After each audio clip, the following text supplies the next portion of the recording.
problem going on in the country of Sudan right now, which is the third largest country in Africa. It is an issue that is not getting hardly any mainstream coverage by news outlets. For the most part, is being pretty suppressed, if we're being really honest. People are losing their lives over this, and pretty much everyone in the developed world is pretty much unaware of this. There is human rights violations being committed. There's just a regime, basically, that has the country in the palm of its hand and is just doing some very horrible shit to these people who are obviously protesting very, I would say, reasonably.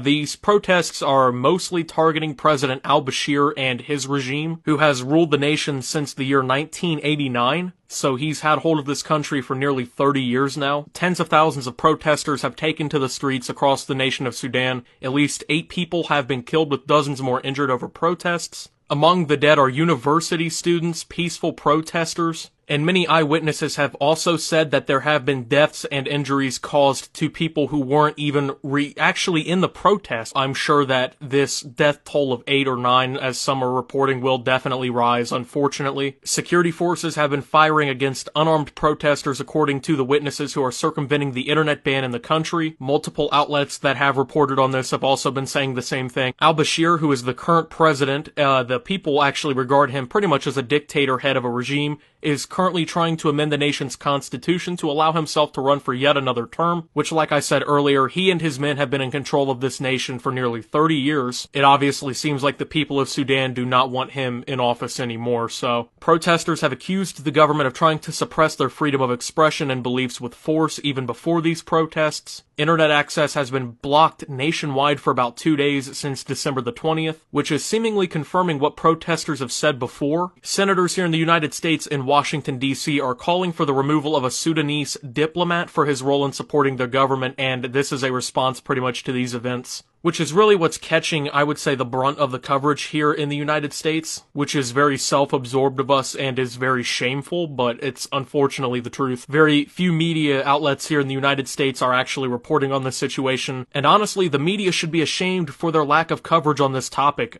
considering the immense amount of human rights, civil rights, other violations and things that have been taking place, and the importance of these moments for the future of Sudan. People should be trying to bring awareness to the situation. I mean, the more that the developed world recognizes these issues, the faster we can approach a solution to the problem. We at least have to do something about the human rights violations. These people are being gunned down in the streets. These people are having their rights to freedom of speech and protest completely ripped from them, and believe it or not, these are human rights. The United Nations Universal Declaration of Human Rights includes the right to your own things, freedom of thought, freedom of expression, the right to public assembly, the right to democracy, the right to life, the rights no matter where you go or where you're at, the right to trial, the right to not have unfair detainment. These are human rights. Whether you believe so or not, they are listed as human rights, and they're things that we should be protecting. I can understand these people's perspective, as they literally are watching this government that oppresses them destroy their economy, jack all the prices of all these different goods up,